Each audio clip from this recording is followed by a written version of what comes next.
Hey up and welcome to Callum's Corner. Today has been a day of minor annoyances. They say bad things come in threes, and that's certainly been the case today. So I was back to work today, and they sent a bloody work trial person for the job centre. Now these are a mixed bag at the best of times. I always seem to get paired up with them to mentor them.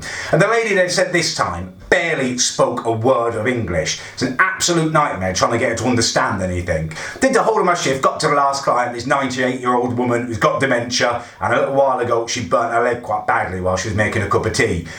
So I did all the hard work myself because there was no point trying to explain it to this girl I was working with. Changed the dressings, got her cleaned up and stuff. And I said to the girl, it took me about 10 attempts to get to understand it. Just help her get dressed. Just stand there and help her get dressed while I go clear her up downstairs. Got downstairs and there's this god-awful shout, like a scream comes down the stairs from this lady.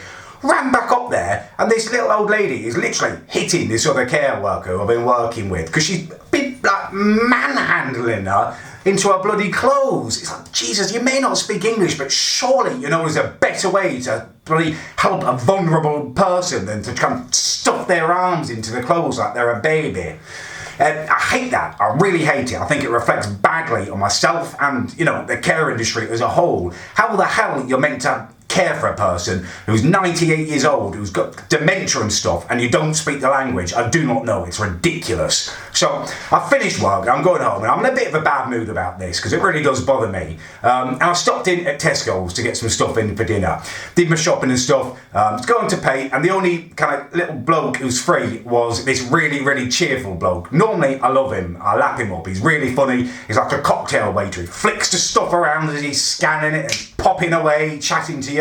But I couldn't cope with that today. I thought, I'm in a bit of a bad mood. I just want to be quiet. So I went to the self-service tills, which I don't normally like to use because it's computers taking away human jobs. But I did it, paid with my £20 note, got a couple of quid change, and I went up to the tobacco kiosk to get myself a lottery ticket. I thought, win a bit of money, might put me in a better mood. And I went to pay, and I gave him one of the quids that I got back, and he's looking at it, this bloke who's serving me. Not the happy bloke, it's another bloke. And he goes, I'm sorry, we can't accept this. That is from Gibraltar. That is not legal tender. Christ, I had another quid in my pocket because I got it out of change, but I wasn't having that. So I said to him, look mate, that's come out of your machine, so you've got to accept that. If your machine's giving it to me. And he interrupts me as I'm saying, he goes, we have no control over what goes into our machines. That's not our responsibility. Obviously it's the same shape as a pound, so there's no way of the machines knowing. He pushes his glasses up and his revolting, greasy, pimple-ridden nose like this, like he's just proving a point at me. I thought, you know what, I could just give you the other quid, but I thought, I'm not having this. So I said, well, your machine has given me this. You have a responsibility, surely, to make sure I've got the correct change. And he starts off again. We have no control over what goes into our machines. You cannot accept not legal tender. I thought Gibraltar was part of the bloody British Isles anyway. But I said, OK, mate, that's fine. You can't accept it. Why don't you get your manager down here now and he can replace it? Because your machine is obviously giving me non-legal tender. And he starts huffing and puffing. I said, look, mate, I'm not moving till you do that. You've obviously given me a quid I can't use. So he says, oh, no, I can't call my manager. I'll just take it. But this is highly irregular. Oh, do me a favour, you bloody knobby Jobsworth. I hate people like that.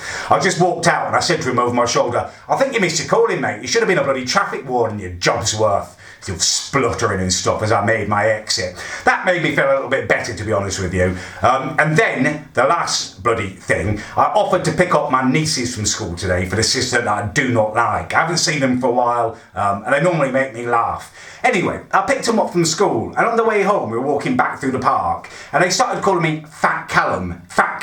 Uncle Callum's Fat Callum. I said, what the hell? I know I had put on some timber. I've been very open about that. I said, why are you calling me Fat Callum? Why are you doing that? They said, oh, Mummy told us to.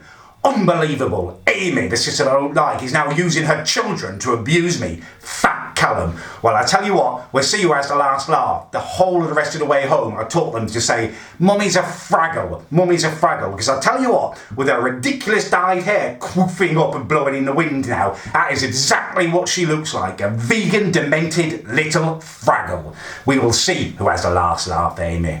Yeah, there you go. That's been my day, full of minor annoyances. I haven't got properly triggered about it, but I thought I'd have a little moan at you. It's a little bit like therapy for me now, I think, making these videos.